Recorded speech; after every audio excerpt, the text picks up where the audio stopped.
monde appartient à ceux qui se font confiance. On ne peut pas imaginer un monde du futur qui se passe de projets menés par des femmes. Je trouve que le confinement nous fait nous réjouir de choses qu'on ne regardait même plus parce qu'on était pressés. Le retour à la normale en termes d'interaction sociale va être très long. Quand les gens se touchent dans un film, ça me choque. Tu vois, t'es là, mais qu'est-ce qu'il fait? Et là tu dis, ah mais attends, ça c'est un truc de pré-crise. L'ambition reste là et la volonté que de se développer est là, mais de manière saine. Juste avant la crise, on était en train d'annoncer quelque chose, mais qu'on a repoussé après la crise, donc je peux parler un petit peu là en avant-première. Il est plus qu'important en cette période de confinement et de pandémie à laquelle on fait face d'avoir des raisons de se réjouir. Alors pour ma part, c'est un plaisir de retrouver une fois encore pour cette émission de 40 nuances de Next Olivier Mathieu, président de The Camp et vice-président de France Digital. Merci, pour moi c'est un plaisir de reprendre le micro aux côtés de mon ami Thomas Benzazon, cofondateur de Feuille Blanche et du collectif Les OVNIs. Salut Thomas. Salut Olivier, alors peut-être avant de présenter notre invité du jour, je rappelle du coup aux éditeurs qui se rendent peut-être déjà compte qu'on respecte le confinement et que nous sommes à distance. En effet, comme des millions de Français aujourd'hui qui se sont tous mis au télétravail, on s'essaye à une nouvelle idée, le télépodcast. Donc on espère du coup, éditeurs, que vous nous excuserez si parfois le son perd un petit peu en qualité. On entendra peut-être quelques gazouillis de bébés en arrière-plan ou autres jolis bruits de la vie quotidienne. Et je vais en profiter aussi du coup pour remercier notre partenaire Saouti qui nous permet de réaliser cette émission radio à distance pendant le confinement et sans qui nous n'aurions bien évidemment pas pu donner la parole aux entrepreneurs du fameux palmarès Next 40. Olivier, du coup, peut-être si tu veux bien, on peut peut-être rappeler ce qu'est le Next 40 pour ceux qui nous rejoignent, ceux qui ne le connaîtraient pas, et de fait, les raisons, le pourquoi de cette émission. Oui, alors le nom de notre émission, c'est 40 nuances de Next, en référence au Next 40. Le Next 40, c'est un regroupement des 40 plus grosses startups, donc ça méritait effectivement un petit rappel de la définition. Le Next 40, ça a été défini comme une référence au CAC 40 qui rassemble les 40 plus grosses cotations boursières françaises sur la place de marché de Paris. Le Next 40, c'est les 40 plus grosses startups, donc peut-être le futur CAC 40 en quelque sorte, d'où l'appellation Next 40. Il s'agissait de rassembler au travers d'un jury sous l'égide du gouvernement et de Bercy ces 40 plus grosses startups sur des critères objectifs et économiques, des critères de valorisation, des critères de montant de levée de fonds, des critères de chiffre d'affaires, mais aussi des critères de croissance. Donc il s'agit aujourd'hui de jouer pour nous aussi sur le concept de Next. Le Next 40, c'est pas seulement le prochain CAC 40, c'est aussi le nouveau monde, le Next World, comme on dirait en anglais, le monde prochain, celui auquel on est obligé de réfléchir dans cette période de confinement. Alors du coup, la bonne nouvelle, Olivier, c'est qu'on n'était pas les seuls à avoir envie de porter haut la voix de ces entrepreneurs et à fortiori en cette période. En effet, merci Thomas de le rappeler. On a déjà pas mal de partenaires sur ce podcast 40 nuances de Next. Des partenaires qui nous ont rejoints, d'autres sont à venir. On va déjà remercier les médias qui nous soutiennent. On peut compter parmi nous à bord La Tribune, Madines, ainsi que l'association France Digital. Ce sont des partenaires grâce à qui nous allons permettre au plus grand nombre de découvrir l'émission puisqu'ils vont nous aider à la relayer, à la diffuser. Mais ils participent également au contenu éditorial puisqu'ils vont intervenir tout au gré de l'émission, au fil de la saison également dans les prochains podcasts bien entendu. Donc Thomas, je te laisse annoncer notre invité du jour. Quel honneur. Du coup, avec plaisir, on accueille Julia Bijaoui, cofondatrice et dirigeante de Frishti. Julia, est-ce que tu nous entends bien? Est-ce que tu es bien avec nous? Je suis bien avec vous. Et je rappelle que tu es particulièrement impliquée d'ailleurs en ce moment. Exactement, on est au four et au moulin et l'expression est particulièrement adaptée en ce moment.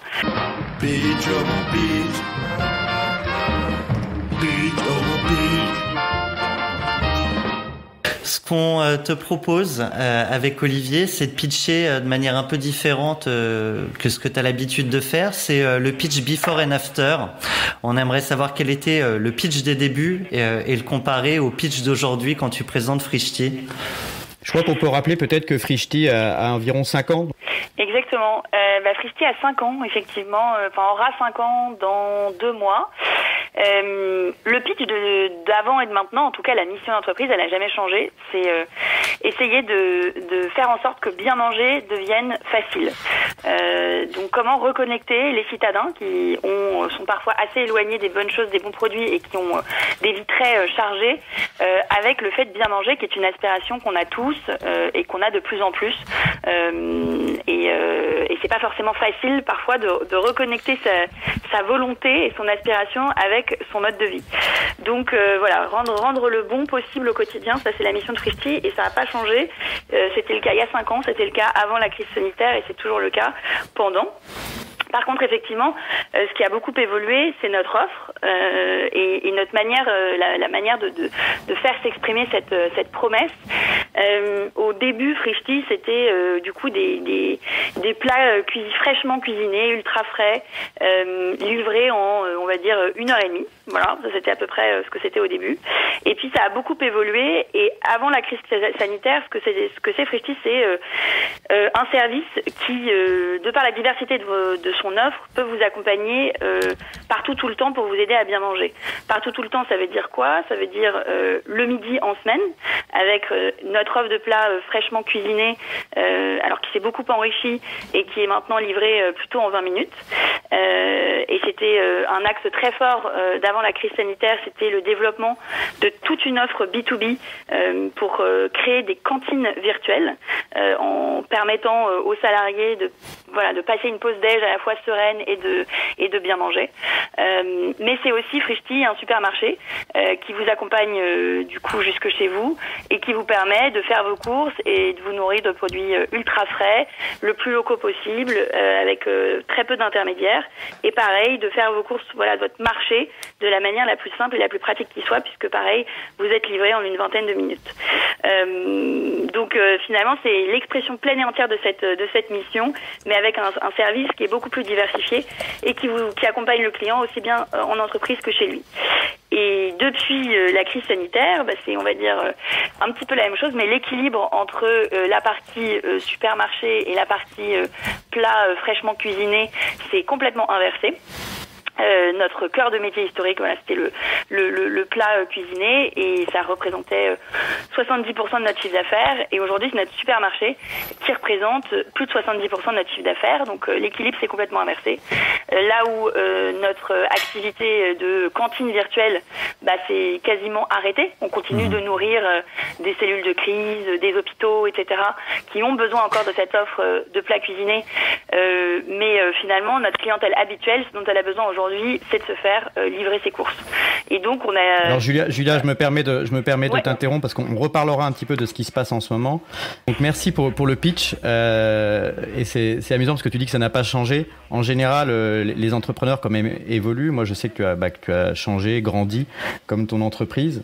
On a une petite rubrique aussi qu'on voulait te proposer, c'est nous dire comment tu vas en 2 chiffres. 15 sur 20. Je sais pas si ça fait plutôt 4 chiffres ou 7 sur 10, ça en fait 2. Comment je vais très bien et je suis très très motivée par tout ce qu'on est en train de construire, que ce soit sur le fait de pivoter, de shifter notre business et de répondre toujours mieux à ce que veulent nos clients, mais aussi, et on en parlera je pense plus tard dans le podcast, de tout ce qu'on entreprend en termes d'initiatives solidaires pour mettre notre service auprès de ceux qui en ont le plus besoin. Et après, je pense que comme tout le monde, je mets pas 10 sur 10, mais le confinement, je trouve ça compliqué. Surtout que j'ai 2 enfants, un conjoint qui travaille aussi beaucoup puisque c'est mon associé. Et donc, c'est pas tous les jours facile à gérer, il faut s'organiser. Je rappelle qu'on est tous en confinement, donc effectivement, on a nos enfants, nos adolescents, ou parfois même des conditions de connexion qui sont pas bonnes, mais c'est le jeu aussi de ce podcast. Donc si jamais on entend des cris d'enfants derrière Julia ou derrière Thomas, on ne sera pas surpris, on trouvera ça plutôt sympathique. Et on précise que nos enfants ne sont pas battus. Pas encore. Du coup, c'est une bonne transition peut-être pour revenir sur cette période particulière qu'on vit tous. Je sais que je vous demande de rester chez vous. Je vous demande aussi de garder le calme. Chez vous, chez vous, chez vous. Je pense que c'est important dans les moments que nous vivons. En tant qu'entrepreneur, comment tu as fait face à l'arrivée du virus? Est-ce que c'est monté progressivement en voyant ce qui arrivait en Chine, en se disant que ça allait arriver en France, ou finalement les grandes décisions que Frischti a prises, ça s'est fait au moment où notre président a décrété le confinement? Ça s'est fait au moment où le président a décrété la fermeture des restaurants, où le confinement n'était pas encore déclaré. Où là, je pense que nous et toute la population a pris la mesure de ce qui nous attendait et de la gravité de la situation. Et après, on regardait la situation monter, on sentait un certain stress, mais on n'avait pas encore vraiment pris la mesure de ce qui allait se passer. Et puis le jour où le président a annoncé la fermeture des restaurants, déjà on a fait x12 sur les ventes d'alcool. Donc je pense que les gens avaient besoin d'oublier. Avaient besoin d'oublier. Et puis on a à partir de ce moment-là également lancé immédiatement ce qu'on appelle la livraison sans contact. Donc notre première pensée a été de mettre en sécurité les personnes qui travaillaient pour nous sur le terrain, que ce soit les préparateurs de commandes, les livreurs. Il y a des centaines de personnes qui s'affairent à rendre le service possible, et donc on a absolument transformé toute notre manière d'opérer, et je vous dis c'est auprès de plusieurs centaines de personnes et sur une vingtaine de sites différents, donc ça a été assez conséquent mettre en place, et ça a été vraiment notre premier focus. Si je dis pas de bêtises, c'était vous les premiers à faire ça? Oui, on a été les premiers. Ce qui est devenu la norme ensuite pour les autres. Ouais, exactement. L'idée étant de évidemment protéger nos clients en ne les faisant rencontrer personne, mais également et surtout protéger les livreurs qui eux sont amenés à rencontrer plusieurs clients dans une même journée et qui sont du coup encore plus exposés. Protéger aussi nos cuisiniers, les personnes qui préparent les commandes dans nos centres logistiques. Un exemple. Et aussi qu'on a arrêté la livraison express en 20 minutes.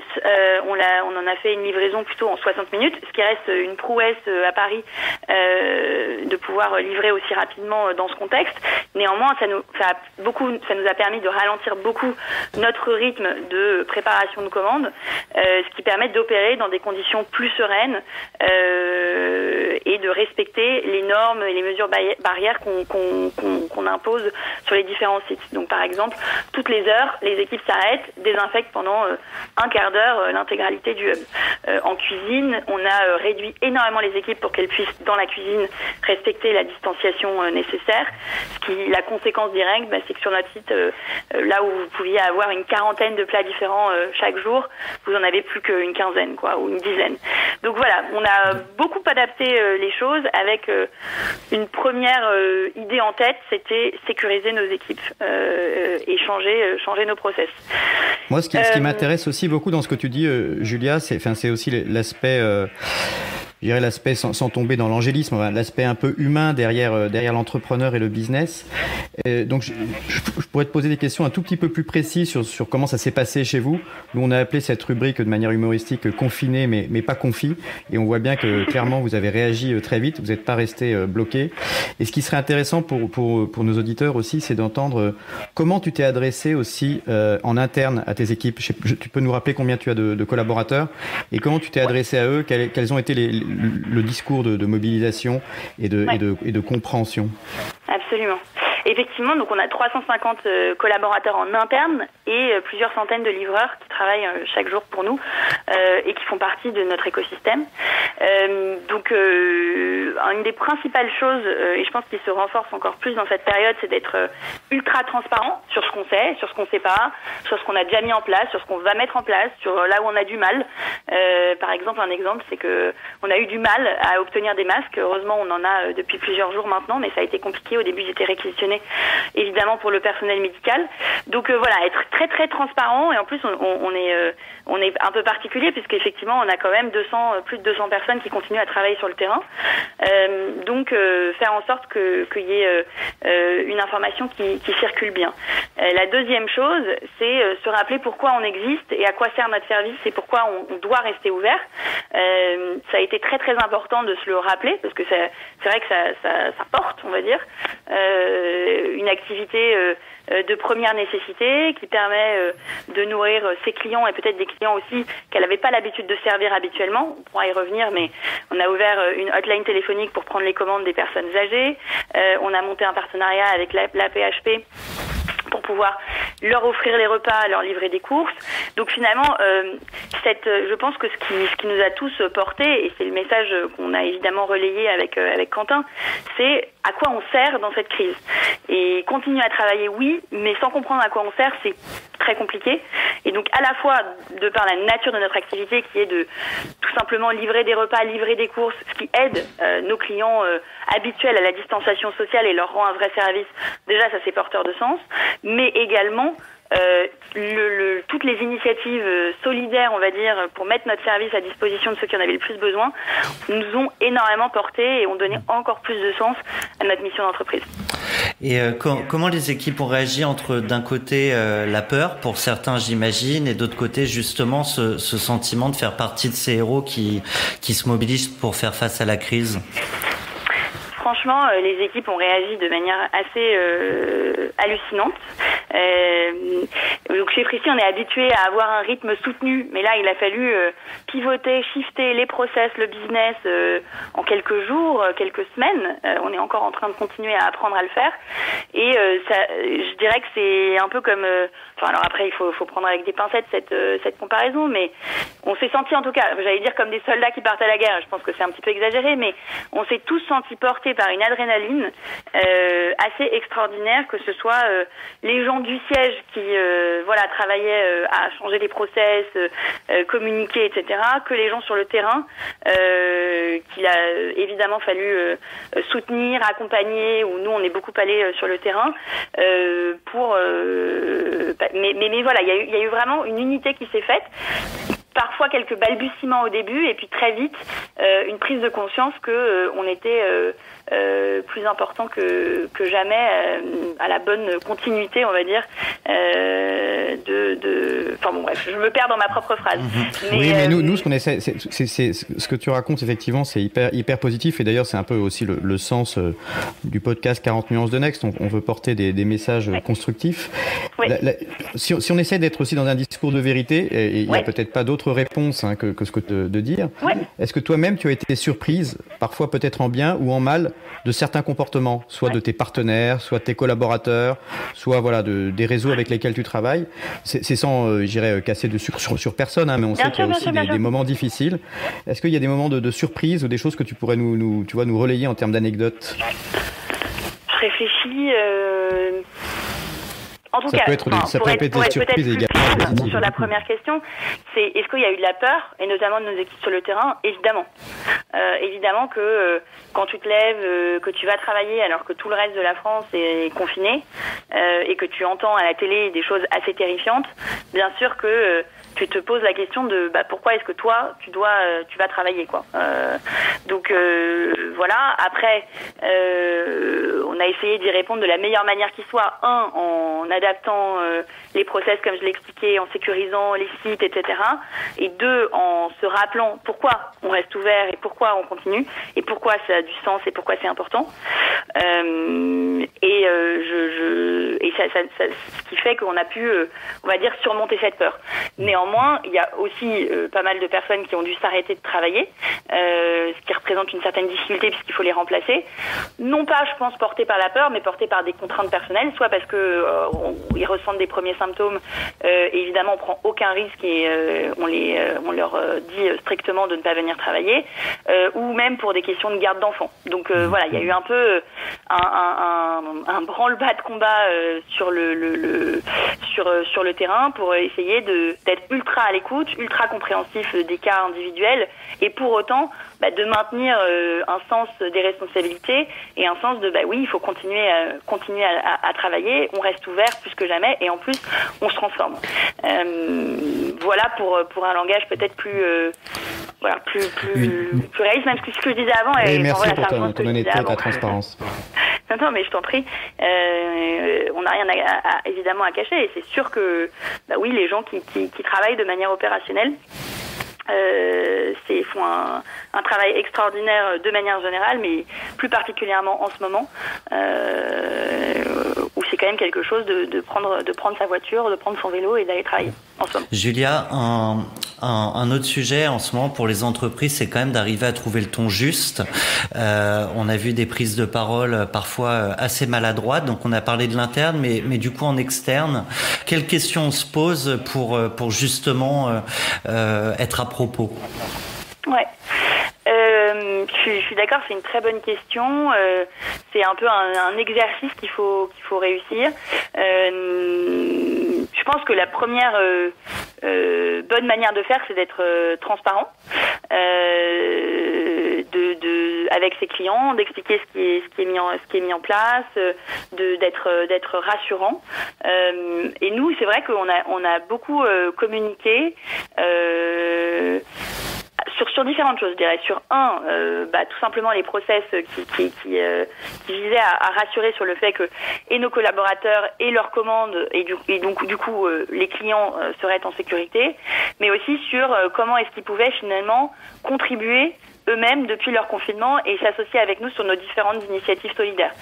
Donc on a beaucoup fait d'appels à participation, appels notamment à contribuer à notre cagnotte qui vise à offrir des repas aux soignants et qui atteint plus de 100 000 € de dons, à la fois sur notre site, à la fois via la cagnotte Litchi et à la fois via des donateurs institutionnels. Mais donc voilà, nos clients se sont fortement mobilisés. Et parfois des appels, on va dire, qui paraissent plus triviaux, mais qui ont une forte portée. Donc par exemple, on communique énormément en ce moment sur le fait qu'il faut absolument continuer à manger des produits frais et des produits de saison, notamment en ce moment des fraises et des asperges. Il faut que ce soit des produits français parce que nos producteurs continuent de bosser et qui sont en difficulté parce que parfois ils ont plus de débouchés. Rungis c'est quasiment marche au ralenti. C'était souvent des gens qui faisaient les marchés, qui vendaient à des restaurateurs. Donc comment contribuer? Tout simplement, il n'y a rien de plus facile en achetant des asperges et des fraises. Donc je dirais que c'était un mix de communication factuelle sur qu'est-ce qu'on fait, comment on continue à opérer, quelle est la nouvelle donne et quelles sont les règles que vous devez aussi vous respecter pour nous mettre tous en sécurité. Et puis derrière, une communication vraiment sur comment participer avec nous à avoir un impact positif sur plein de choses différentes et de manière assez simple depuis chez soi. Tu parlais tout à l'heure de votre accompagnement des personnes âgées. Tu peux développer? Oui. Du coup, on a ouvert une hotline téléphonique pour prendre les commandes ou aider les personnes âgées à passer commande elles-mêmes. C'est au choix.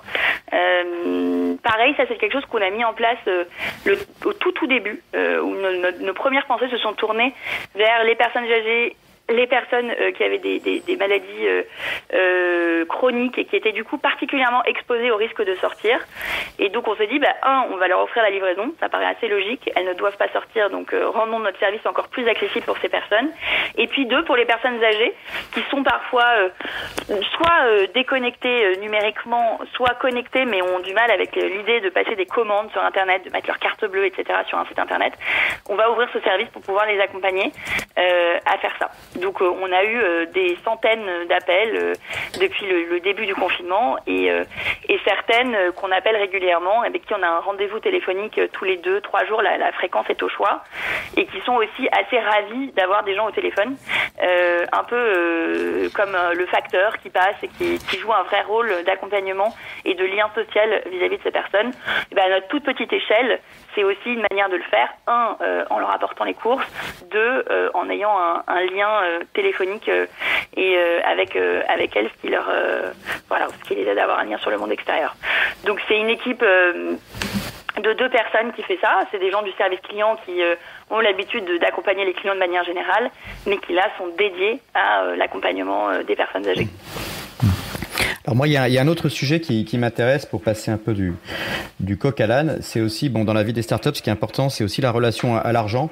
Donc, comme on a dit qu'on avait un discours de vérité, nous, ce qui nous intéresse, c'est également de voir finalement quel est le rapport avec tes investisseurs. Est-ce que les investisseurs eux-mêmes changent leur fusil d'épaule, changent de discours? Est-ce qu'ils sont solidaires? Comment est-ce que se passe la relation avec un conseil d'administration, avec des fonds de capital risque dans le cadre comme ça, à un moment donné où l'économie s'arrête, les entreprises, comme tu l'as démontré par ton explication, se transforment, et donc ce sont des changements brutaux, et peut-être les investisseurs craignent-ils pour leur investissement tout simplement? Ouais, écoute, nous, ça s'est super bien passé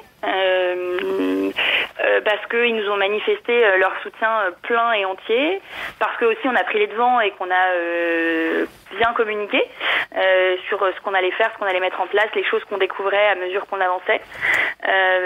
Donc voilà, on a beaucoup plus communiqué qu'en temps normal avec notre board. Évidemment, on s'est posé la question de leur soutien qui nous ont confirmé de manière immédiate, pleine et entière. Donc c'était franchement là-dessus, je dirais pas que c'était surprenant parce que on les avait bien choisis, mais tout de même très rassurant. Et ils ont, au-delà de leur soutien financier,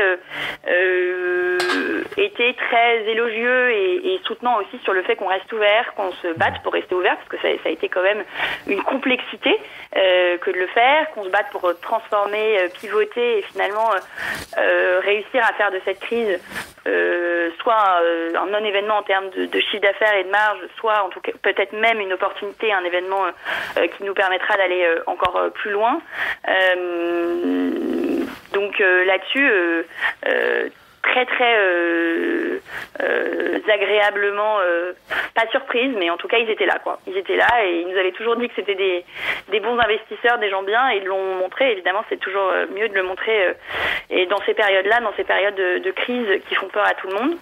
C'est facile quand tu es un investisseur de dire moi je suis un good guy. C'est plus compliqué de le faire vraiment quand il y a des périodes de crise, d'incertitude. Et ils ont été au rendez-vous, donc je les remercie pour ça. Et après, maintenant, il faut qu'on aille. Évidemment qu'on est sur des enjeux financiers importants. On est en train de faire des plans de rationalisation des dépenses. Est-ce que tu peux nous rappeler l'ensemble de l'argent qui a été levé par Frischti ? Ça a été communiqué dans la presse, donc je ne crois pas que ce soit un chiffre confidentiel. Ouais, bien sûr. De lever et d'annoncer 43 millions d'euros. Voilà, donc on est sur des montants conséquents qui permettent d'investir sur l'avenir. Ce qui peut-être Thomas, ça nous permet de passer à la nouvelle rubrique. Alors, de 40 est-ce que tu veux un jingle ? Ah, ça me ferait plaisir, on a travaillé là-dessus. On est des professionnels du podcast maintenant.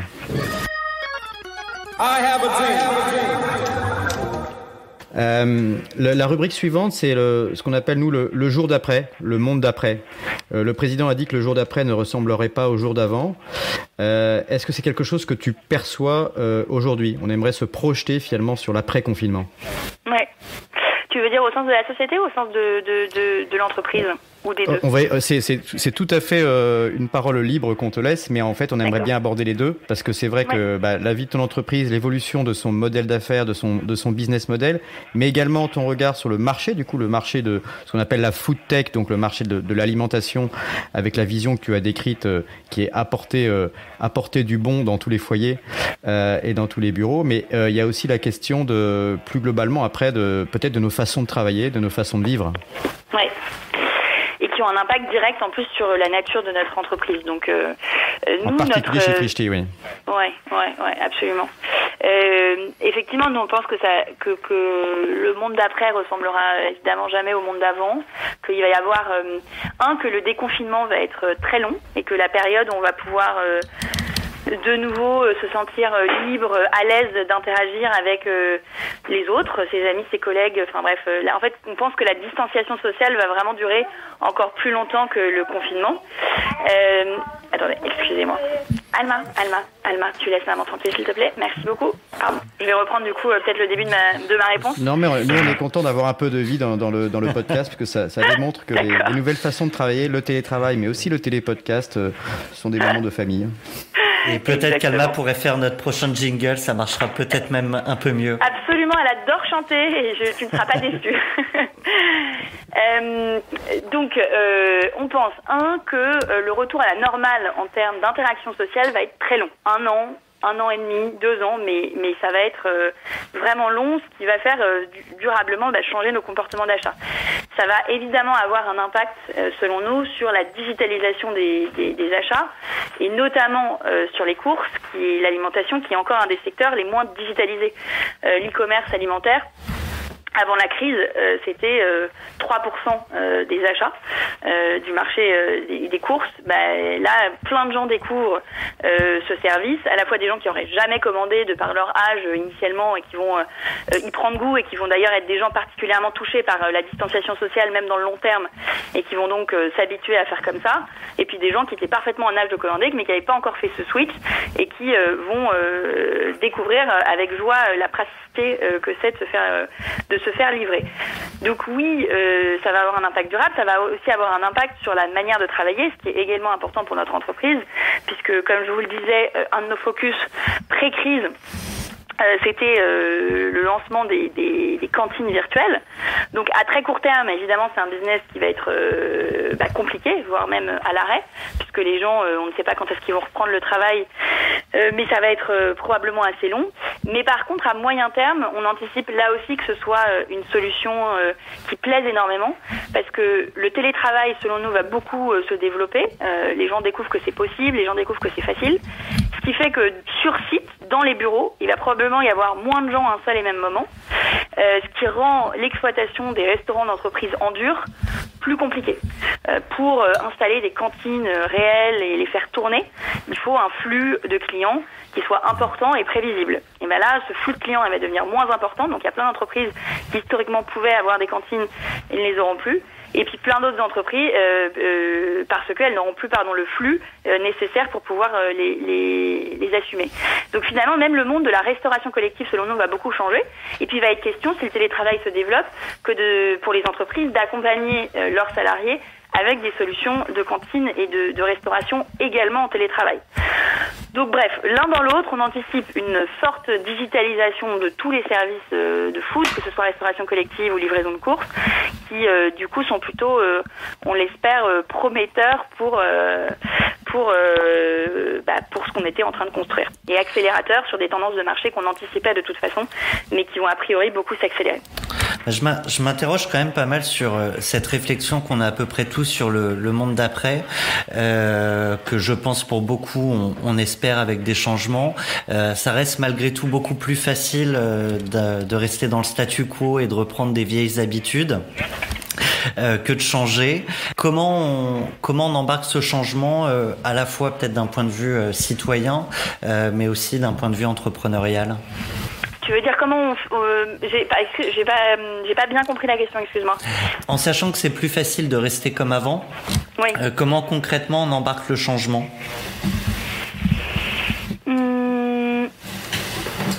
Je réfléchis. C'est une bonne question. C'est une question philosophique de Thomas Benzazon. Ouais. On a droit à une question philosophique par épisode. Alors, déjà, je pense que c'est vrai qu'il y a une résistance au changement, mais là, quand même, nos modes de vie ont changé de manière tellement visible, brutale et quand même long terme. Enfin, tu vois, ça dure pas une semaine, quoi. Que je pense qu'il y aura tout de même moins de résistance au changement et que la peur de l'autre va rester assez ancrée chez nous. Enfin, je sais pas si ça t'arrive, mais là, en ce moment, je regarde des films le soir ou des séries, peu importe, mais quand les gens se touchent dans un film, ça me choque. Tu vois, t'es là, mais qu'est-ce qu'il fait? Et là, tu dis, ah, mais attends, ça c'est un truc de pré-crise. Il y a quand même quelque chose qui a trait à nos instincts les plus profonds, à savoir la peur et la peur de l'autre. Et ça, je pense qu'on va avoir tout de même du mal à s'en défaire et que ça va durer. Voilà. Donc, contrairement peut-être à d'autres changements où c'est plus facile de revenir à l'avant. Et après, je crois, là tu décris les changements qui sont liés un peu anxiogènes, comme on dit, c'est-à-dire à l'anxiété dans les rapports humains. Il y a également, on le voit, peut-être des changements positifs. Bon, certains parlent par exemple du retour de la nature, de la vie animale, de la qualité de l'air qui s'améliore grâce à la décarbonation vraiment de l'économie et du transport, de la qualité de l'eau. Mais du coup, peut-être aussi le rapport au bien manger dans ton cas et le rapport aussi humain à la production agricole, à l'alimentation, etc. Tout ça, ça peut être aussi peut-être des points positifs des transformations. Absolument. Je pense que je trouve que le confinement nous fait reprendre conscience de plein de choses, nous fait nous réjouir de choses qu'on ne regardait même plus parce qu'on était pressés. Et donc effectivement, mais ces trucs positifs, je crois plus que les choses négatives entre guillemets impriment versus les choses positives où, comme disait Thomas, ça on risque peut-être un petit peu plus vite de les oublier. J'espère que ça changera durablement, et de toute façon dans l'alimentation il y avait une tendance de fond au retour d'une vraie volonté de bien manger et de se rapprocher du producteur. Cette tendance, je pense qu'elle ne va pas disparaître et qu'elle va effectivement s'accélérer. J'espère aussi que toutes les initiatives de solidarité, le fait que les voisins, qu'on se recommence à parler à ses voisins, ou même qu'on se mobilise tous énormément pour aider les soignants, les plus démunis, etc., ça va rester. Mais effectivement, peut-être c'est ma nature de pessimiste, je pense tout de même que ce qui a tendance à changer le plus durablement les comportements, ça reste peut-être des choses assez instinctives, et la peur est parfois un bon, un moteur de changement. Pour autant, je suis d'accord avec toi qu'il y a énormément de positifs. Et après, pour répondre plus précisément à la question sur comment l'accompagner, je pense que c'est toujours être présent avec la bonne offre et le bon produit au bon moment. C'est-à-dire que j'ai pas encore, dessiné la stratégie marketing de sortie de crise, mais ce qui est sûr, c'est que notre business aura complètement changé, puisqu'on aura énormément augmenté, ce qui est déjà le cas, la capacité de servir de notre supermarché, qu'on aura plus que triplé le nombre de références, etc., etc. Donc notre service se sera transformé, et il sera du coup en mesure d'adresser beaucoup mieux les besoins des gens à la sortie de la crise sur la partie supermarché. Donc j'ai pour le moment pas anticipé comment on allait vraiment véritablement marketer les choses à la sortie de crise pour que la vague se prenne. Désolée, je suis pas... Est-ce que au-delà de l'évolution même, tu as dit que ta vision restait la même, qui est autour du bien manger en quelque sorte, si je me permets de la résumer de manière un peu drastique, mais en tous les cas c'était très clairement expliqué dans ton pitch de départ. Ouais. Et tu n'as pas tellement évolué. Mais est-ce que si on essaye de te pousser un peu dans tes retranchements, on peut considérer quand même effectivement que le monde de l'alimentation va changer, la façon de manger, etc., comme je l'évoquais juste dans la question précédente. Est-ce que si on va un peu plus loin sur le modèle de la croissance, j'ai envie de te titiller un petit peu là-dessus, parce que moi-même, en tant qu'entrepreneur et investisseur, je vois bien ce que c'est que d'investir dans des startups. On est dans un métier qui valorise et qui survalorise l'hypercroissance et la globalisation. Et j'aimerais bien qu'on parle de ces deux concepts. C'est un sujet qui te tient à cœur aussi, Thomas, parce qu'on a beaucoup préparé l'émission en réfléchissant à ces concepts, puisqu'on valorise la croissance par des levées de fonds, par l'accélération du temps. Et aujourd'hui, il y a quand même un temps ralenti que certains valorisent. Et moi, je ne suis pas forcément un apôtre de la décroissance, mais il y a une question qui se pose entre le modèle même de la start-up, de la Silicon Valley, des levées de fonds et des taux de croissance à 2 ou 3 chiffres chaque année, et puis l'envie aujourd'hui de retrouver peut-être un temps un peu plus qualitatif que quantitatif. Pour nous, ça change pas notre ambition que de continuer à développer la boîte très fortement pendant la crise, après la crise, et la raison pour laquelle on a créé ce qu'on a créé, notre offre, notre système logistique, notre capacité à faire de l'ultra frais, on a toujours envie, et la crise n'y change rien, et voire même elle accélère cette envie de le développer le plus largement possible et d'y donner accès au plus de personnes possible. Donc sur la volonté de continuer de se développer fort, en fait elle est même renforcée, parce qu'on sent que notre service va être plus important et plus utile et plus demandé que jamais. Maintenant, ce que ça change en termes d'approche, et ce que ça renforce, parce que c'était déjà une conviction qui était naissante chez nous avant la crise, c'est l'importance de la rentabilité et de la santé, de la viabilité du business model. Donc c'est vrai qu'on avait commencé à le faire, je dirais, quelques mois avant la crise sanitaire déjà, mais ça l'accélère. Cette volonté que de ne plus être dépendant des levées de fonds, que d'avoir des métriques hyper sains qui qui démontre parce que rentabilité ou quasi-rentabilité, ou derrière tu utilises l'argent que tu perds que pour investir justement dans la croissance, mais tes métriques opérationnelles sont ultra solides. Ça, c'était déjà quelque chose qu'on avait commencé à faire, et c'est quelque chose qui devient qui nous guide et qui est notre boussole aujourd'hui plus que jamais. Voilà, donc ça change vraiment. Mais pour autant, l'ambition reste là, et la volonté que de se développer est là, mais de manière saine. Tu vois ce que je veux dire ? Julia, les boussoles changent quand même pour pas mal de boîtes. On voit pas mal d'entreprises pivoter en ce moment, certaines boîtes du B2B qui se mettent à faire du B2C. On en voit aussi beaucoup qui prennent ce temps un peu imposé pour réfléchir à leur mission, leur rapport au monde. Je sais que vous êtes dans le dur et que vous bossez énormément, mais est-ce que vous avez le temps de réfléchir à l'après ? Et si oui, quelles sont les premières pistes envisagées ?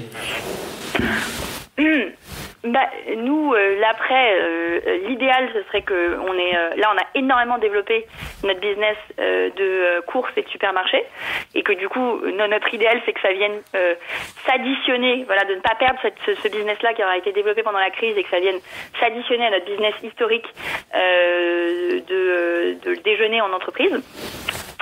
Voilà. Donc ça c'est notre idéal.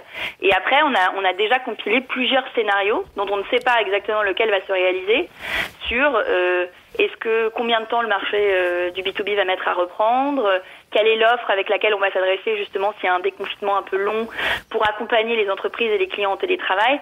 On échafaude pas mal de scénarios en fonction de différentes options, de timing, de type de déconfinement, etc. pour pouvoir être prêt à dégainer différentes stratégies. Et pour être très honnête, c'est une discussion qu'on a avec notre codir, et j'ai absolument pas les réponses. Le but est d'être prêt sur les différents scénarios, et à mesure que l'on va tester des choses ou voir quelles vont être les réactions de l'économie, des consommateurs aux différentes choses qu'on va tester et à la situation, on va pouvoir appuyer plus ou moins sur certaines choses. Donc je ne sais pas te dire aujourd'hui. Mon idéal, c'est que notre business de supermarché se maintienne et continue de se développer, parce qu'on aura beaucoup transformé l'offre, on l'aura rendu bien meilleure, et qu'on vienne y additionner la partie de cantine et de B2B. Si la partie B2B met beaucoup plus de temps à reprendre que ce qu'on l'avait imaginé, on se concentrera exclusivement sur le développement du supermarché. Tu vois, on est plus dans ces idées d'être prêt, mais par contre d'être aussi à l'écoute de ce qu'on va découvrir à mesure que le monde va changer, et de pas s'acharner à essayer de vendre un truc où personne sera à l'écoute. Donc voilà, on avance j'ai une question justement sur en essayant d'anticiper. Pardon, ouais. Oui, merci Julia, excuse-moi, je t'interrompais, mais c'est pour rebondir sur ce que tu dis. Juste, on voit en fait que vous réfléchissez beaucoup, et c'est vrai que ce qui est spécifique souvent au monde des startups, c'est ce qu'on appelle l'agilité, la capacité à rebondir, à se transformer. Parfois, on parle de pivot, ce qui est un peu ton cas quand tu parles de grande distribution notamment. Est-ce qu'il y a un sujet juste organisationnel ? Est-ce que vous avez une façon, ou est-ce que tu as un truc à partager sur l'organisation que vous avez mise en place ? Est-ce qu'il y a une cellule de crise spécifique ? Tu parlais de ton codir, donc je rebondis là-dessus.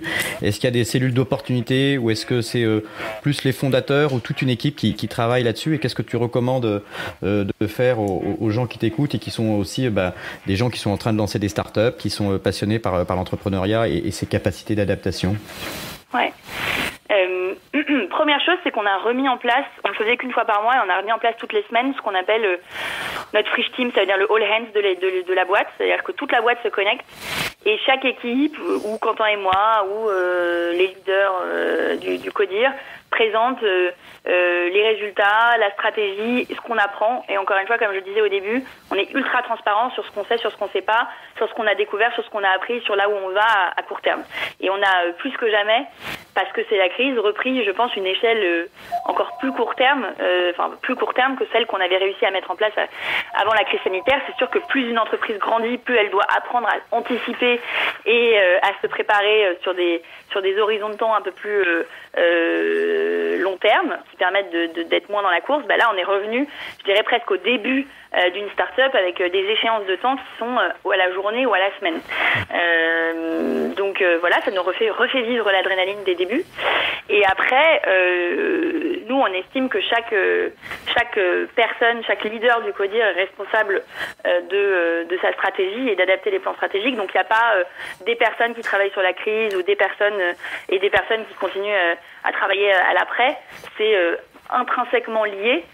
Toutes les équipes sont focus à réfléchir aux deux. Et par contre, on a maintenu ce qu'on appelle, nous, le temps stratégique qu'on appelle OKR. C'est une méthode qui, de manière trimestrielle, nous permet de définir les stratégies de chacun des pôles et donc, évidemment, la stratégie et la vision d'entreprise. Et donc là, on a refait un exercice d'OKR, un exercice stratégique pour les mois à venir, puisque tout a été radicalement bouleversé par la crise sanitaire. Par curiosité, OKR, c'est un truc que vous avez inventé ou c'est un acronyme pour quelque chose que tu peux nous expliquer? Absolument, c'est un acronyme. Oui, c'est un concept de start-up. C'est une... Alors attends, je ne sais même pas pourquoi tient cet acronyme Objectives and Key Results. C'est une méthodologie normée pour dessiner une stratégie dans une entreprise. C'est en général, en tout cas nous on le fait de manière trimestrielle et chaque équipe est chargée de définir ses objectifs et tous les objectifs doivent être chiffrés avec des key results. Donc la somme de ces objectifs fait une stratégie. Et évidemment, si tu veux, cette stratégie, la vision et la priorisation est elle décidée par le CEO. Voilà. Et Olivier, pour compléter la réponse, pour compléter la réponse de Julia, Thomas, et on peut avoir des auditeurs qui sont pas forcément dans le monde et dans le jargon des startups. En effet, OKR, c'est OKR, donc c'est un acronyme avec ces 3 lettres, Objective Key Result, et c'est effectivement une méthodologie qui permet de décomposer en gros les grands objectifs de l'entreprise en plein de petits objectifs dont chacun sont associés à des chiffres et à des indicateurs que chaque collaborateur, chaque chef d'équipe et chaque manager peut s'approprier. Et voilà. L'ensemble est consolidé ensuite dans un tableau de bord que le comité de management ou le comité de direction peut partager avec une visualisation des données qui permet aussi beaucoup de transparence au sein des équipes pour voir là où on en est et le chemin qui reste à parcourir. Et alors moi je vois le chemin qui reste à parcourir sur ce podcast. On a pas mal de sujets encore à aborder, mais juste avant et peut-être pour faire la transition sur ce sujet de l'après, une question qui toi te tenait à cœur, Olivier, à poser à Julia, c'était en cette période et avec l'observation que tu fais du monde d'aujourd'hui et du monde à venir, si tu devais lancer une nouvelle boîte post-crise, tu lancerais quoi? Très bonne question que je n'avais pas préparée. Je réfléchis. Je pense que je lancerai une boîte dans l'éducation online. Voilà. Je le vois et avec ma fille, c'est très compliqué. Enfin, voilà, aujourd'hui il y a des petits outils mais qui sont absolument pas scalés. Les écoles sont encore assez peu digitalisées et je trouve que il y a encore trop peu de choses et il n'y a pas une application de référence pour ce qui est éduquer ses enfants de manière, sur des outils digitaux. Voilà ce que je lancerai. Je suis assez passionnée d'éducation. Ce serait une noble mission et clairement aujourd'hui on sent tous quand on a des enfants qu'elle est mise à mal. Les outils et les écoles, les collèges, les écoles primaires, etc. font tout ce qu'ils peuvent avec Skype, avec des visios, en envoyant des emails, etc. Mais on constate que les enfants sont un peu laissés seuls et clairement on aura besoin d'outils de revisiter l'ensemble des programmes, mais aussi des méthodologies. Absolument. Olivier, je vais te laisser le choix de la suite. Vu le temps qui nous reste, on peut parler croissance. On peut évidemment, et ça je pense qu'on fera pas l'impasse dans tous les cas, mais revenir sur l'humain et la femme qui est Julia pour comprendre d'où elle vient et pourquoi elle en est là. Non mais c'est intéressant. Je crois qu'on a pas mal parlé du business. On a parlé également des engagements de Julia Eidfrichti. Donc on a fait le tour de pas mal de questions. On a parlé également du monde d'après. Je trouve que c'est quand même intéressant et important de rentrer dans une partie peut-être un tout petit peu plus intimiste. Allez, relaxez-vous. Et maintenant, on parle de vous ? Ça nous intéresse aussi de savoir qui est Julia et c'est intéressant de voir comment on en arrive là parce que nous on voit aussi ce podcast 40 nuances de Next comme un podcast d'inspiration et parfois je prends la comparaison aussi avec par exemple les grands sportifs ou les grands artistes, ce sont eux aussi qui sont capables de déclencher des vocations, apprendre le piano, apprendre le tennis, c'est aussi parfois parce qu'on a écouté une belle musique, regardé un grand match, entendu une interview d'une personnalité. Nous ça nous intéresse de voir aussi un tout petit peu d'où tu viens et qu'est-ce qui tu penses t'a peut-être forgé en tant que caractère. Tu vois, quelles études tu as faites, quel rôle a pu jouer même ta propre famille. Qu'est-ce qui fait qu'à un moment donné tu es devenue une entrepreneuse et maintenant une entrepreneuse à succès? Alors, d'où je viens Je viens d'une famille d'entrepreneurs déjà, donc je pense que clairement c'est gravé dans mon ADN et donc les chiens ne font pas des chats. Voilà, exactement. Alors entrepreneurs dans le domaine médical. Donc mes parents avaient des laboratoires d'analyse médicale. Donc c'est pas vraiment exactement le même domaine ni même la même échelle, mais pour autant j'ai toujours vu ça comme leur liberté / asservissement choisi, on va dire, que permet l'entrepreneuriat, a toujours été une évidence et assez naturelle, comme une évidence pour moi. Par ailleurs, je viens d'une famille, donc mes parents ont entrepris ensemble. Et donc, pareil, j'ai copié le modèle familial puisque mon conjoint est mon associé. Et quand j'étais petite, je pensais d'ailleurs que tous les parents travaillaient ensemble. Je ne comprenais pas pourquoi il y avait des parents qui avaient des métiers différents. Donc, est-ce que tu ne vois que des avantages à cette situation? Parce que parfois, moi, j'entends dans certains conseils d'administration ou certains investisseurs qui disent ah non, si c'est un couple, je préfère ne pas investir, ça va nous créer des problèmes. Alors ça, je trouve que c'est une réflexion vraiment... pardonne-moi, mais stupide, parce que en fait, il peut y avoir autant de problèmes avec des associés fondateurs couples que des associés fondateurs qui n'ont rien d'autre à sauver que leur boîte. Tu vois, quand t'es un couple, bien sûr que ça pose des problèmes, et je pourrais en parler juste après. En revanche, quand justement t'as des différends, contrairement à quelqu'un avec qui tu pourrais être associé, avec qui tu n'es pas lié par ailleurs, tu peux plus facilement rompre ton association, ne pas chercher à résoudre les conflits et juste claquer la porte. Donc pour moi, c'est chaque cas est différent et avoir des règles de moi j'investis pas dans des couples, je trouve ça vraiment pas très smart. Mais oui, bien sûr que je suis plutôt d'accord, mais je l'ai entendu. Oui, non, j'imagine. Mais bien sûr que ça a des avantages et des inconvénients. Et à titre plus personnel, l'avantage, c'est que ton entreprise, c'est quand même, quand t'es entrepreneur, ça prend une énorme partie de ta vie.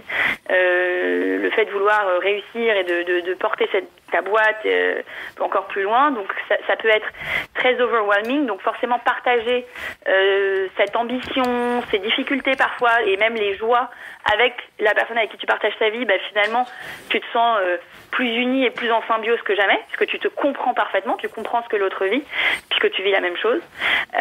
Donc ça, je dirais que c'est assez génial. Et après, le désavantage et le pendant, c'est que tu as beaucoup plus de mal à déconnecter et à trouver, quand ça va justement un peu moins bien ou quand tu es plus stressé, des relais de soutien et de décompression ailleurs. Et nous, heureusement qu'on a eu des enfants, alors on les a pas fait pour ça, mais nos enfants sont aujourd'hui ce qui est plus important que notre entreprise, et ça nous aide énormément à déstresser, relativiser, mettre à distance et donc être des meilleurs entrepreneurs et des meilleurs décideurs, parce que quand t'es stressé et que t'es pas bon en fait. Mais pour autant, effectivement, parfois tu tournes en vase clos sans pouvoir aller te vider la tête ailleurs, discuter avec quelqu'un qui a une perspective extérieure, etc., etc. Et donc des situations stressantes peuvent parfois devenir encore plus stressantes parce que finalement ta vie professionnelle et ta vie personnelle sont profondément imbriquées. Et je ne sais pas comment... Est-ce que la période pour préciser ce point-là, est-ce que la période de confinement, et tu as le droit de nous dire qu'on pose des questions limite trop personnelles et on a le droit de se donner des claques pendant le podcast aussi, Mais est-ce que la période de confinement, c'est un moment particulier que vivent beaucoup de nos collaborateurs et nous-mêmes, c'est-à-dire qu'on vit avec nos familles, tout en travaillant à distance. Et du coup, le fait d'être en couple, est-ce que ça change quelque chose finalement, ou d'une certaine manière, vous aviez déjà l'habitude d'être tout le temps ensemble, donc de parler peut-être, à moins que tu aies des règles précises de répartition du temps de parole, etc. Vous étiez déjà de manière assez continue ensemble, à la fois au bureau et à la maison. Donc, est-ce que du coup, ça change quelque chose par rapport aux autres associés qui sont chacun chez eux ? Je pense qu'effectivement, on est presque plus préparés. Voilà, ouais. Non, on est plutôt plus préparés à ça que d'autres couples, parce qu'on passe déjà énormément de temps ensemble habituellement. Donc ça, bien sûr que ça change des choses, et notamment dans le fait que nos enfants sont présents toute la journée et qu'il faut forcément leur donner plus d'attention, et que la séparation entre la vie perso et la vie professionnelle est encore plus compliquée à marquer et à faire, surtout quand on est très occupé comme on l'a été ces dernières semaines. Donc entre nous, je dirais que voilà, on est plutôt habitués, et après c'est plus ce nouvel équilibre à trouver en famille, dans un appartement, quoi. Voilà. Après, la bonne nouvelle, c'est que ça te permet de faire des réunions d'associés en évitant les conf calls. dont absolument, on commence un petit peu. Exactement. Je reviens sur ce qui t'a forgé. Est-ce qu'il y a des moments clés de ta vie, au-delà du fait d'avoir des parents entrepreneurs qui t'ont guidé vers ce choix d'indépendance ? Je réfléchis, mais je pense que j'ai toujours eu une personnalité un peu très créative, avec des espèces de convictions, d'intuition, que j'ai du mal parfois à justifier ou à expliquer. D'ailleurs, il faut que j'apprenne à le faire à mesure que la boîte grandit. Mais finalement, le fait de créer quelque chose ça a toujours été très prégnant et très fort dans ma personnalité. Donc je pense que c'était assez naturellement lié. Et après, pour revenir plus précisément sur mon parcours et les rencontres que j'ai pu faire, il y a mon parcours d'abord, où j'ai choisi de faire une prépa, puis j'ai fait HEC, puis j'ai fait HEC entrepreneur. Donc et j'ai construit mes stages vraiment avec cette volonté que déjà de devenir entrepreneur. Donc j'avais choisi de faire un stage en marketing chez Procter & Gamble en me disant c'est le meilleur endroit où j'apprendrai à faire du marketing. Puis j'avais fait un stage en venture capital en me disant comme ça je vais apprendre à construire un business plan, et puis je vais comprendre ce qui fait que tu arrives à lever des fonds, ou que au contraire t'es mis de côté par un VC. Donc j'ai construit quand même mon parcours en fonction de cette volonté que d'entreprendre, assez décidé, on va dire, à la sortie de mes études supérieures, que c'était vraiment ce que je voulais faire. Et puis j'ai rencontré une personne qui a pas mal changé la donne. Dans un premier temps, ça a été Pierre Valade. Donc je ne sais pas s'il me posera une question dans ce podcast, mais ça a été quelqu'un de très très important dans ma vie, parce que j'ai fait un stage complètement par hasard dans sa première start-up. Et c'est vraiment Pierre, donc qui est un entrepreneur qui a par la suite monté d'autres startups, dont une startup qui a eu beaucoup de succès et qui était un calendrier virtuel qu'il a revendu à Microsoft il y a à peu près 2 ans. Bref, c'est quelqu'un d'incroyable, et surtout qui m'a complètement ouvert les yeux sur le web. C'était dans ma première année d'HEC, donc c'était en 2008 ou 2009. C'était les balbutiements, des réseaux sociaux, de Twitter, etc. Et à partir de là, non seulement j'ai fait un premier stage dans une start-up et j'ai découvert ce que c'était que de bosser dans une petite boîte et d'être responsable et de tout, et en pleine d'avoir un impact direct sur ce que tu faisais. Donc j'ai adoré cette idée de travailler en start-up, mais aussi le monde du web, où tu peux être globalement, on était 3 dans un bureau et on était en train d'imaginer qu'on allait changer le monde et faire un truc à très très grande échelle, et juste parce que tu savais coder des lignes de code, etc. Ça t'ouvrait des perspectives absolument extraordinaires. Donc j'ai découvert complètement le monde du digital, le monde du web, le monde du social avec cette expérience-là. Et après, j'ai finalement nourri cette découverte en entreprenant différentes choses.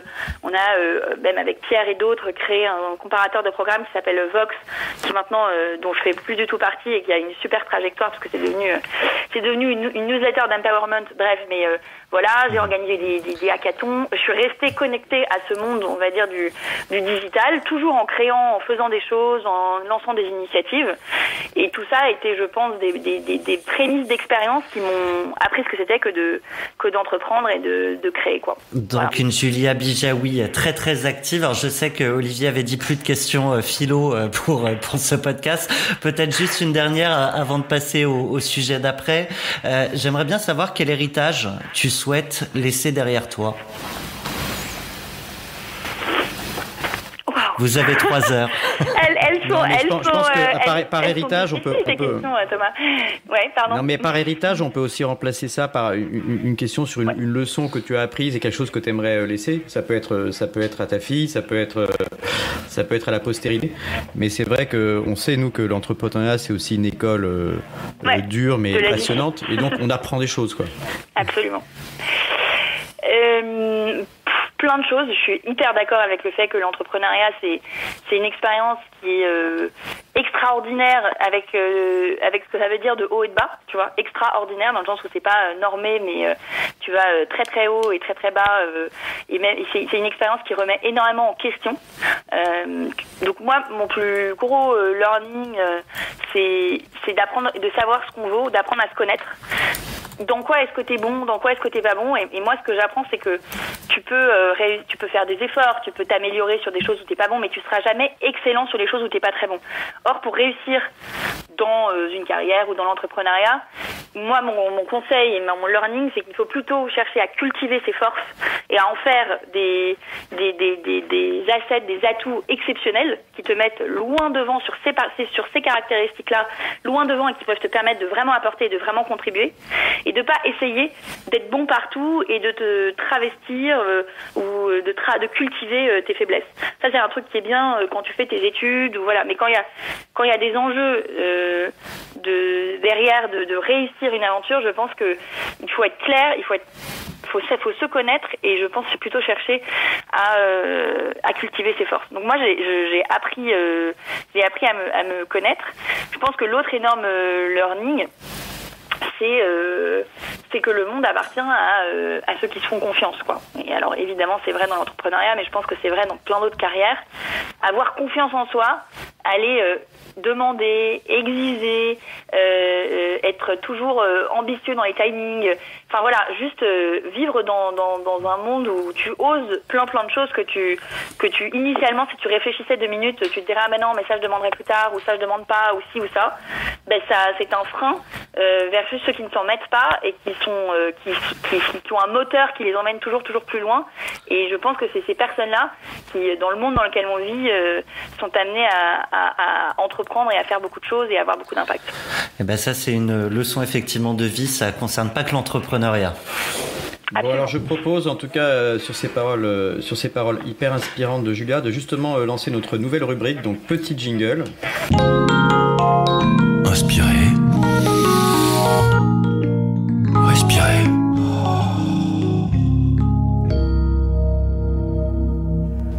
On rentre dans la rubrique qu'on a appelée s'inspirer, respirer. Donc c'est un moment également, je dirais, de non pas de méditation, mais d'essayer de comprendre quels sont les ressorts de Julia, parce qu'un entrepreneur doit aussi observer le monde pour le comprendre. Donc il y a des petites sous-questions comme ça qu'on se pose, mais en quelque sorte, par exemple, comment t'inspires-tu ? Qui t'inspire ou quoi t'inspire aujourd'hui ? Et ça peut être évidemment en dehors de ta vie professionnelle, ça peut être culturel, ça peut être sportif, ça peut être philosophique, historique ou quoi que ce soit. Oui, bien sûr. La première personne qui m'inspire, et heureusement, c'est Quentin. Donc mon amoureux, mon conjoint, mon associé. Voilà, son ambition sans limite, son énergie, son enthousiasme, son sens des autres m'inspire, et c'est la première personne qui m'inspire. Donc voilà, s'il écoute ce podcast, il écoute jamais les interviews que je fais, donc il l'écoutera pas, mais il devrait. Et puis après sur quoi je dirais que je suis complètement d'accord avec ce que tu viens de dire. C'est-à-dire qu'en tant qu'entrepreneur, il faut être hyper en prise avec le monde dans lequel tu vis. Et il y a plein de manières de le faire. Donc j'essaye de garder du temps pour continuer à écouter la radio, lire les journaux, même regarder des films. Je suis pas mal de gens très intéressants sur Instagram, et ça c'est intéressant à la fois dans le contenu, pas parce que c'est des gens qui parlent de bouffe. Évidemment, ça m'inspire pour les nouvelles tendances et ce qu'on devrait explorer dans notre offre Thrifty, mais aussi sur l'entrepreneuriat. Il y a des gens qui lancent des initiatives extraordinaires tout le temps et qui parlent beaucoup. Donc voilà, c'est une espèce de myriade de choses. J'ai pas un endroit particulier. Au contraire, de chaque expérience, de chaque rencontre, de chaque article, j'essaye de tirer quelque chose qui peut m'apprendre, qui peut me faire réfléchir, et éventuellement, parfois, ça me fait naître des idées ou ça me conforte dans une décision, ou au contraire, ça me fait me dire qu'on est en train de se fourvoyer sur certaines choses. Un petit mot peut-être sur là où tu vas puiser ton énergie. Là où je vais puiser mon énergie, c'est clairement mes enfants. Le fait de passer du temps avec eux, leur apprendre des choses, apprendre d'eux, rigoler avec eux, ça me vide complètement la tête, évidemment. Ça me fait complètement oublier par ailleurs ma vie professionnelle, qui peut parfois être évidemment passionnante mais aussi un peu stressante, et c'est clairement une ressource d'énergie inégalable. L'insouciance et le sourire d'un enfant, ça met une énorme claque, et ça fait tellement de bien que c'est vraiment là où je vais. Bon, c'est une super transition pour attention jingle. Waouh! Évidemment, en ce moment, on vit tous une claque mémorable avec cette pandémie. Mais si on met ça de côté, et si on met de côté peut-être 2008 aussi, la chute de Lehman Brothers, quelle est la plus grande claque que tu as prise dans ta vie? Et avant Thrifty, j'ai lancé un restaurant duquel je suis partie au bout de quelques mois. Donc ça a été un échec cuisant à plein d'endroits. Après, ça m'a apporté et appris beaucoup de choses. Est-ce qu'il existe encore ce restaurant ou il est... Il existe encore, il existe encore. Il s'appelle le Barlu et il est sur les quais de la Seine. Et en gros, j'ai été associée à quelqu'un qui avait beaucoup d'expérience dans le métier et qui était le meneur de projet, mais plus au sens financier. Il était censé me coacher et m'apprendre un peu les ficelles du métier. Donc j'avais en tête de vouloir entreprendre quand je suis sortie de ma première expérience chez Birchbox, et je voulais le faire dans la food. Donc forcément, quand tu dis entrepreneuriat nourriture, tu penses restaurant.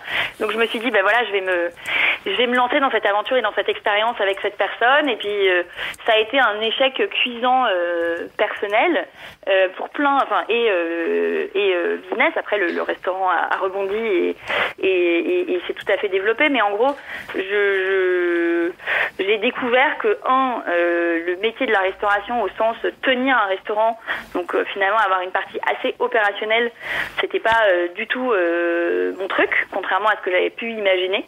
Je m'étais imaginé que se reconnecter au monde réel, au monde vivant, et tous les jours tenir mon restaurant, ça allait être quelque chose qui me plaisait, qui allait me plaire. Et en fait, je me suis découverte assez nulle dans ce rôle. En fait, pour qu'un restaurant fonctionne, ça tient beaucoup au patron. Ça, c'était quelque chose que me répétait beaucoup mon associé de l'époque, et il avait raison.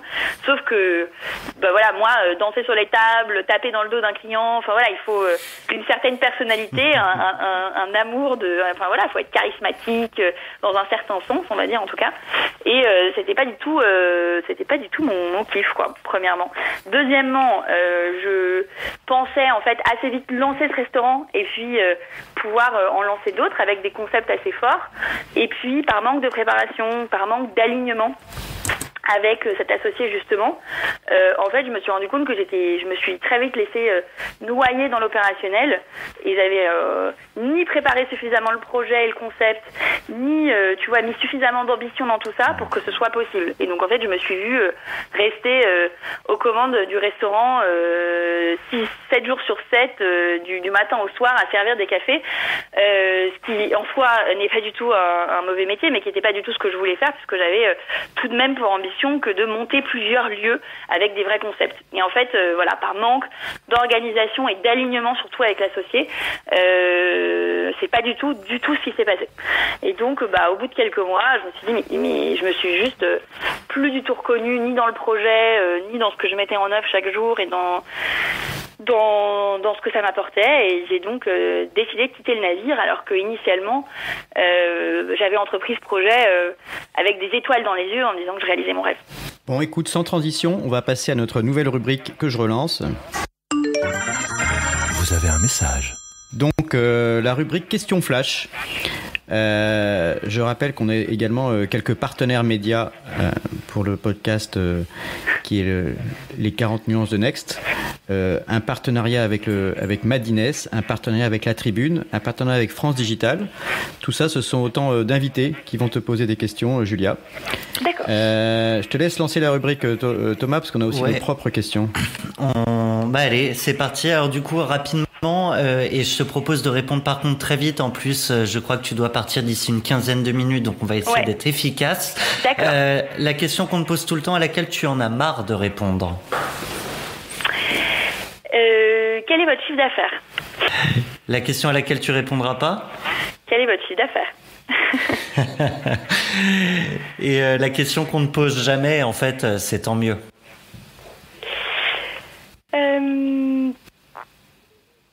Excuse-moi, je réfléchis. C'était peut-être celle-là, justement. Exactement. C'est bien, c'est une bonne transition, merci, parce que je savais pas comment nous dépatouiller de ça.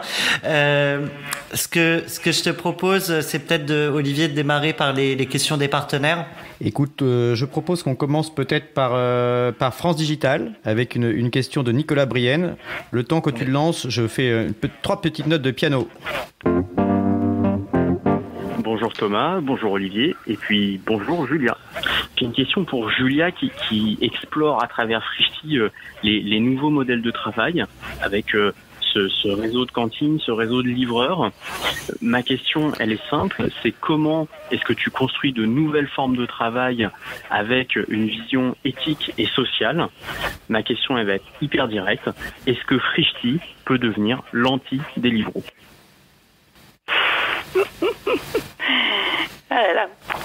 Merci Nicolas, j'adore cette question. Donc merci pour cette question. Effectivement,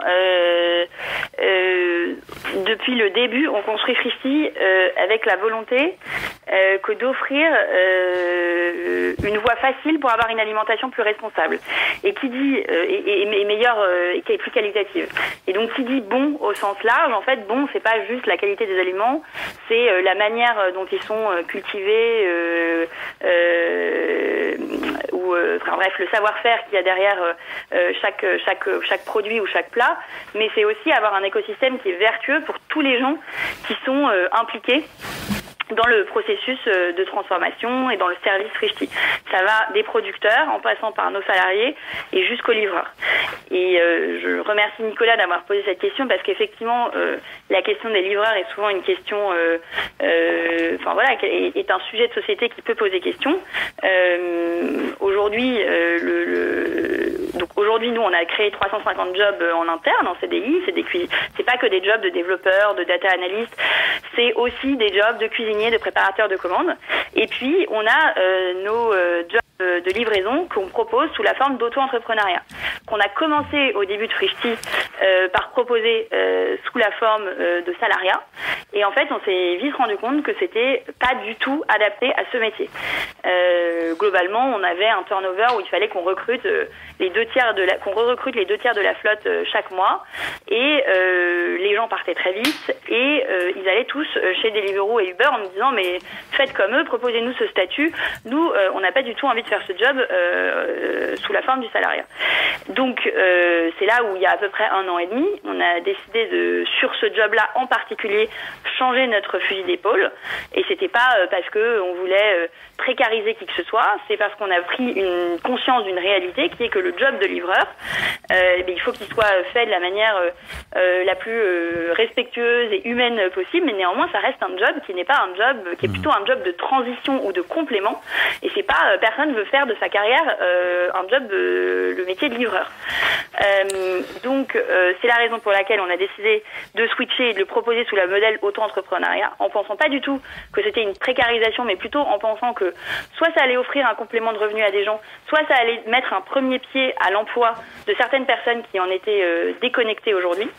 Et juste avant la crise, on était en train d'annoncer quelque chose, mais qu'on a repoussé après la crise, donc dont je peux parler un petit peu là en avant-première, qui est une plateforme pour que les livreurs qui le souhaitent qu'on puisse les aider à accéder à un emploi plus pérenne, notamment en CDI et notamment chez nous. Comme je vous le disais, on n'a jamais été frileux de créer de l'emploi en CDI. On en a créé 350 et on va continuer à en créer. C'est pas le sujet. C'est que sur ce job-là, oui, c'est un job de transition. Et donc, comment on les accompagne pour que ce job, et pour ceux qui le souhaitent, parce qu'il y a plein de gens qui ne le veulent pas, soit un tremplin vers l'avenir. Et ça, c'est notre vrai rôle et c'est comme ça qu'on va aller plus loin. Julien, on aurait évidemment plein de... Voilà, c'est exactement ça. Et du coup, si tu peux répondre un tout petit peu plus rapidement. Alors là-bas, excuse-moi, c'est juste pour qu'on puisse parler de tout le monde.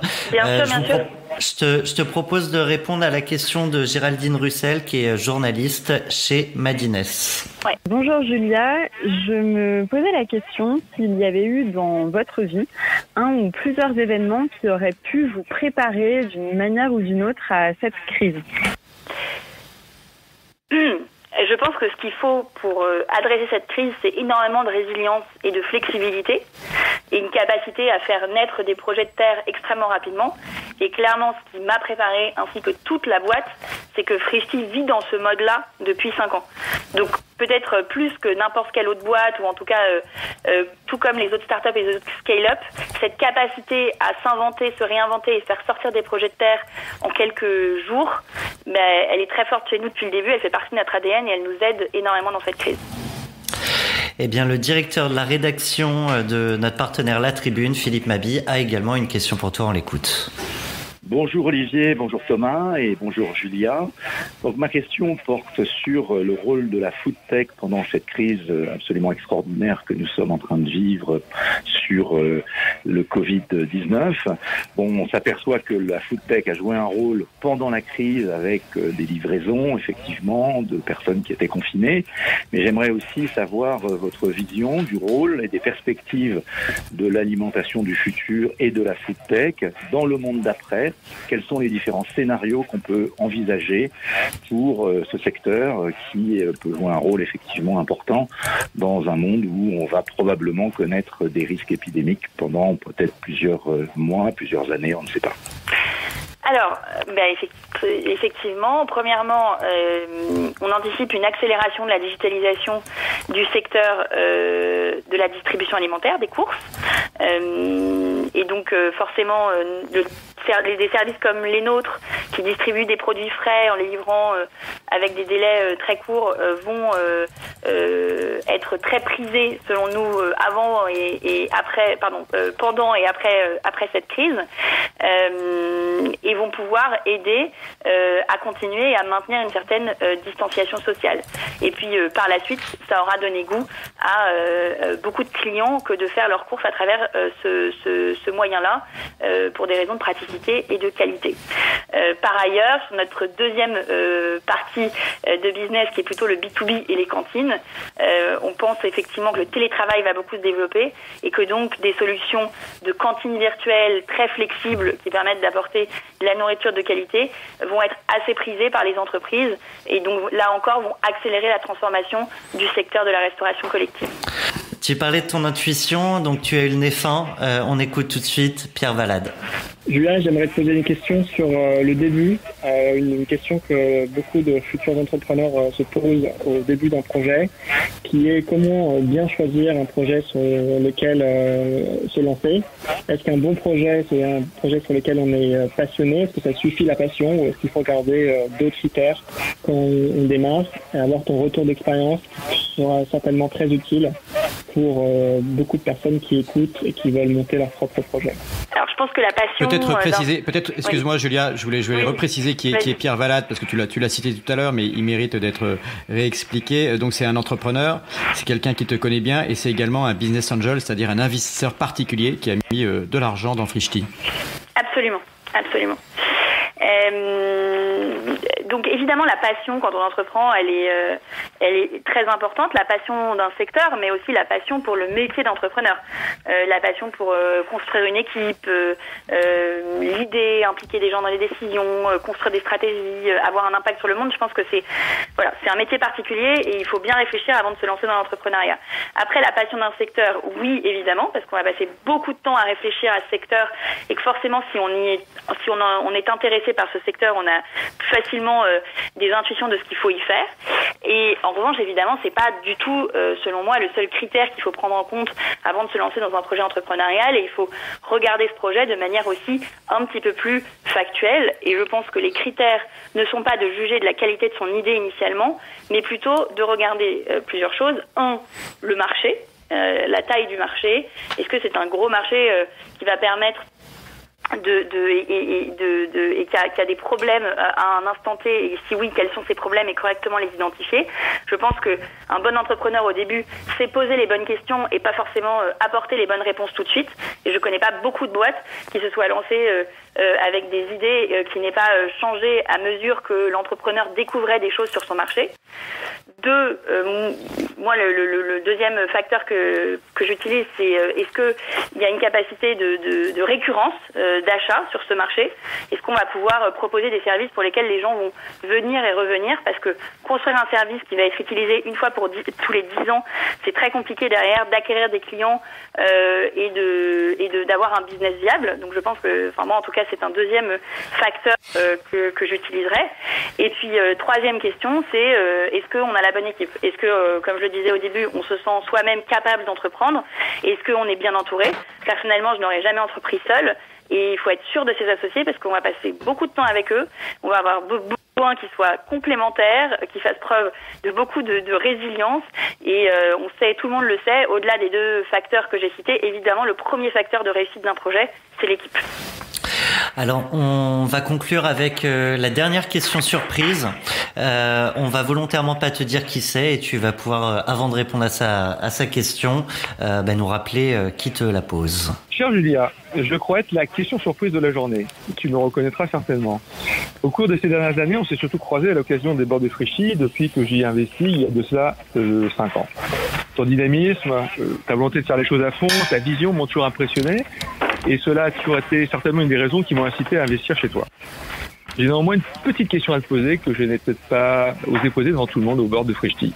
Voilà, en tant que fondatrice d'une société comme Frishti, tu emploies beaucoup de salariés, beaucoup de freelance et beaucoup de sous-traitants. Comment arrives-tu à concilier ce qui n'est peut-être pas toujours facile, le développement de l'entreprise, avec ta vision d'une entreprise sociale qui, je sais, font partie de tes valeurs? Donc, merci Benoît Grossman pour cette question. Donc, effectivement, Benoît Grossman, qui est partenaire et directeur du fonds Idinvest et qui a investi chez Frishti effectivement très très tôt dans la vie de la société, qui a cru en nous depuis le début. Et du coup, je serai plus rapide. La dimension sociale et de création d'emplois est au cœur de la démarche de Frishti. Et encore une fois, que ce soit en interne avec la création des jobs en CDI, que aussi bien dans tout notre écosystème. On travaille avec des producteurs qui eux-mêmes créent énormément de jobs et d'activités, parce qu'on travaille avec des gens qui font des bons produits. Et pour faire une bonne tomate ou un bon chèvre, c'est beaucoup plus consommateur de main-d'œuvre et d'emploi que pour faire une tomate sous serre ou un chèvre industriel, premièrement. Et puis deuxièmement, on on est dans une démarche d'activité, de donner accès à une activité vis-à-vis de nos livreurs et de le faire de la manière la plus sociale et la plus portée vers l'avenir qui soit. Carte blanche pour 40 nuances de Next. Alors Julia, on passe à notre rubrique carte blanche. On te l'avait annoncé pour que tu puisses y réfléchir un petit peu. C'est le moment de la carte blanche où tu peux toi-même attirer et pointer les projecteurs vers une initiative ou une personnalité qui te plairait de mettre en avant. Ouais, alors l'initiative que j'ai choisie, ça s'appelle les Ravitailleurs. C'est une initiative qui vise à aider dans cette période de confinement les plus démunis. Parce qu'il ne faut pas oublier que les sans domicile fixe, les migrants, ont en ce moment une vraie difficulté pour se nourrir, et plus particulièrement depuis le début de la crise sanitaire, puisque les réseaux d'aide habituels ont pour beaucoup fermé, et les bénévoles, qui sont souvent des personnes âgées, forcément se confinent, et il n'y a plus de bénévoles. Donc il n'y a plus de dons de la part des restaurateurs et des distributeurs, et puisqu'ils ont fermé, il n'y a plus d'hôtels sociaux, il y a moins de bénévoles. Donc il y a vraiment un vrai enjeu là-dessus dont il faut prendre conscience. Et ce qui est génial, c'est que tout le monde peut participer à son échelle grâce à ce collectif. Donc c'est un collectif de chefs de restaurateurs, de distributeurs. On a été un des membres fondateurs avec Frishti, et on donne des centaines de repas par semaine. Mais finalement, c'est un collectif indépendant qui vise à nourrir les plus démunis en rassemblant et mettant en commun toutes les bonnes volontés. Donc il y a des restaurateurs, des chefs qui peuvent reprendre du service pour pouvoir cuisiner. Il y a des distributeurs, et ils sont très nombreux, à pouvoir donner des produits bruts. Et puis enfin les associations qui doivent trouver cette nourriture et pour pouvoir ensuite la distribuer, et qui fait des appels aussi à du bénévolat. Donc voilà, deux manières de contribuer. Un, tout simplement, si vous êtes un acteur de la restauration, de la distribution, proposer ses produits ou ses services de cuisine. Ou deux, si tout simplement on est un particulier, c'est pas forcément très utile de cuisiner parce qu'il faut quand même un certain volume. En revanche, ce qui peut être très facile, c'est de donner ses tickets restaurants. En fait, c'est des choses les tickets restaurants aujourd'hui continuent à être émis, mais pas forcément utilisés. Et on peut faire un super geste, tout simplement, en se rendant sur lesravitailleurs.org, en trouvant les contacts de où les envoyer. Ça va aller directement aux associations, et ça permet de faire une super bonne action pour financer des repas pour tout simplement ceux qui ne peuvent pas en avoir en ce moment. Voilà. Merveilleux, une initiative hyper généreuse, et merci de l'avoir mis en lumière. Donc on rappelle, c'est les Ravitailleurs. Tu souhaitais aussi mettre un coup de projecteur, un autre, sur non pas une initiative, quoique, mais une entrepreneur. Je pense qu'on va passer au jingle.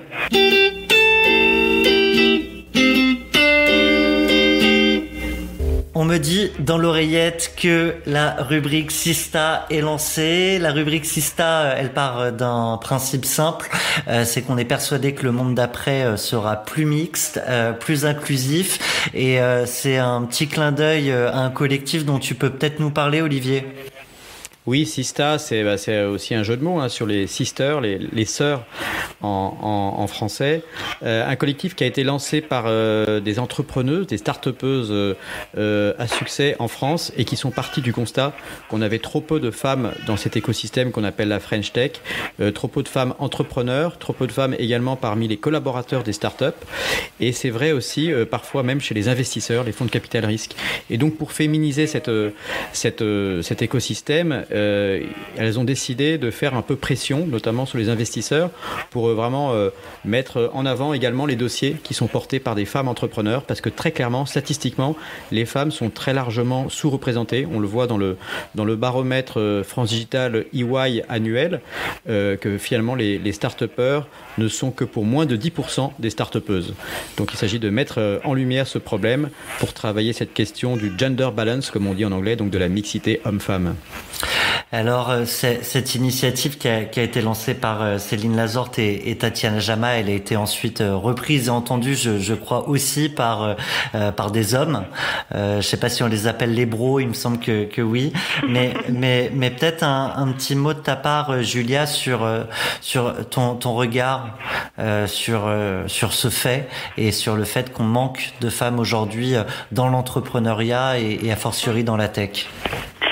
Oui, absolument, et c'est une initiative absolument géniale que je soutiens fortement, et surtout qui a mis en lumière par la statistique les différences, notamment de levée de fonds que pouvaient obtenir les projets portés par des équipes féminines. Et franchement, quand on commence à mettre des chiffres et une objectivité sur ce constat, c'est assez effroyable à constater. Donc il faut que ça change. Il faut que ça change pour les femmes, parce qu'il n'y a pas de raison que les femmes n'aient pas accès à l'entrepreneuriat et à l'entrepreneuriat avec levée de fonds. Mais au-delà de juste faut que ça change pour les femmes et pour un monde plus égalitaire, c'est aussi faut que ça change pour le monde. On le sait très bien, quand il y a des projets qui sont portés par des équipes mixtes ou par des équipes féminines, quand les femmes apportent ce qu'elles ont à apporter au projet avec leurs idées, elles vont porter différents types de projets, et cette mixité est absolument essentielle pour faire avancer la société et construire le monde du futur. On peut pas imaginer un monde du futur qui se passe de projets menés par des femmes. C'est ultra important, et donc c'est important pour tout le monde.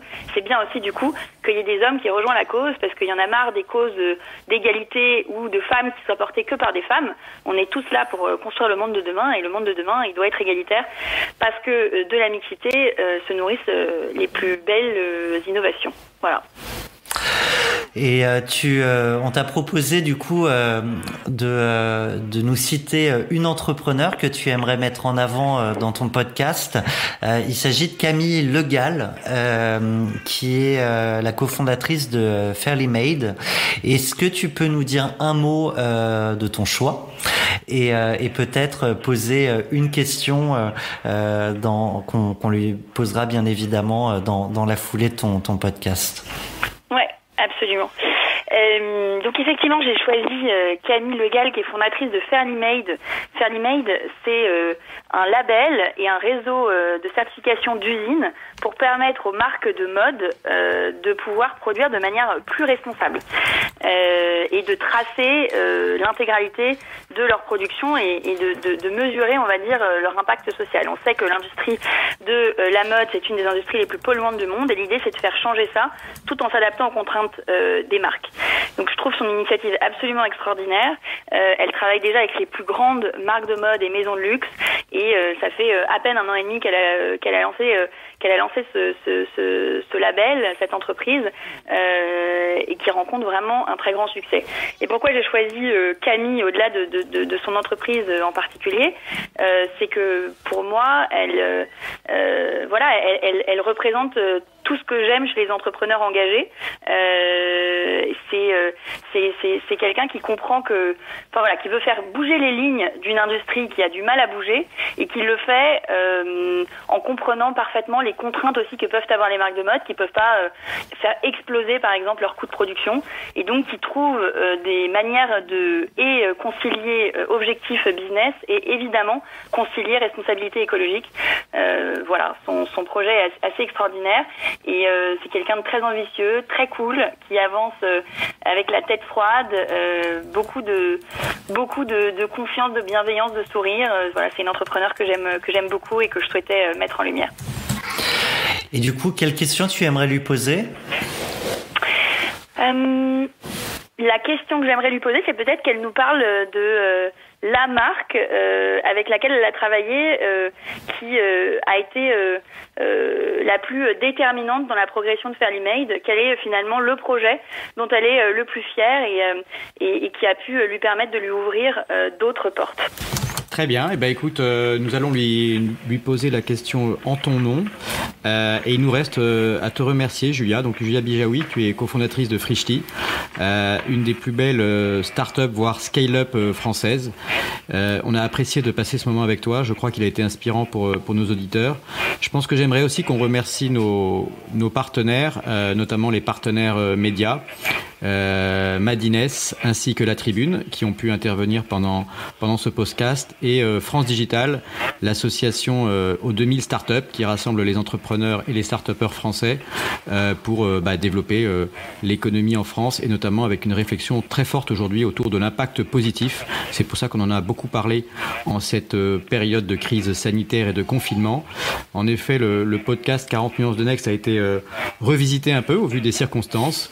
Donc on est rentré évidemment dans des modalités de télépodcast, de télétravail. Donc les conditions d'écoute n'étaient pas forcément toujours idéales. Les conditions techniques sont un peu plus limitées. Mais ça nous permet de passer des moments un peu différents tout en restant confiné et trouver des moments d'inspiration. Et le cas échéant, on sera ravis de revenir avec toi aussi, Julia, sur ton parcours d'ici quelques semaines, si tu veux bien. Après le confinement, on pourra s'étendre aussi sur le monde d'après et comment tous nos business models auront évolué à ce moment-là. Avec grand plaisir. Merci pour votre invitation. Julia, un grand merci encore pour ce partage d'expérience. Olivier, je te propose donc de conclure par l'interview de Camille Le Gall, propos recueillis par mon associé Solène Etienne.